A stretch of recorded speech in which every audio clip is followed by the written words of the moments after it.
Is peak season for ice fishing. And with the most ice cover on the lake in a few years, a lot of people have been enjoying this year's conditions, but it comes with a risk.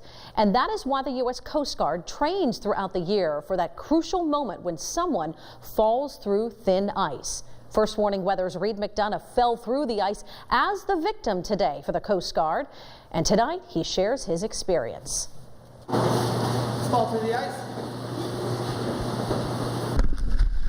It happens in a split second. You're walking on ice and then crack, you're in.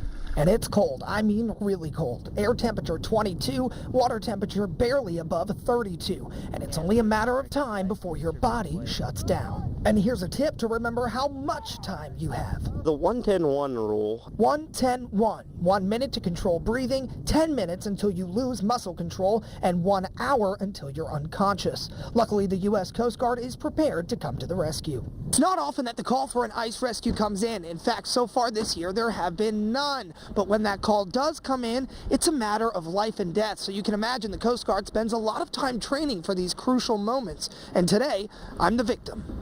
You can't quite describe the feeling of that water hitting your bare skin. For me, it was only my face, hands, and feet thanks to this special Coast Guard dry suit. But if you're just out there ice fishing, chances are you don't have this equipment. But there is one thing you should have.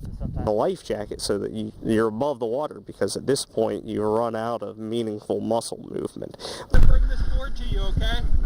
I don't want you to reach for it until I tell you to, though. The demo rescue went off without a hitch, but not everyone has the Coast Guard standing by, ready to go. Leave around! So you've got to be smart out on the ice. But that doesn't mean stay off the ice. In fact, the Coast Guard says enjoy it. But take it from me, just don't fall in. 10 out of 10. Do not recommend that. Reed McDonough, Erie News Now. Makes me cold just looking at him. Again, Reed McDonough being the victim today for the Coast Guard. And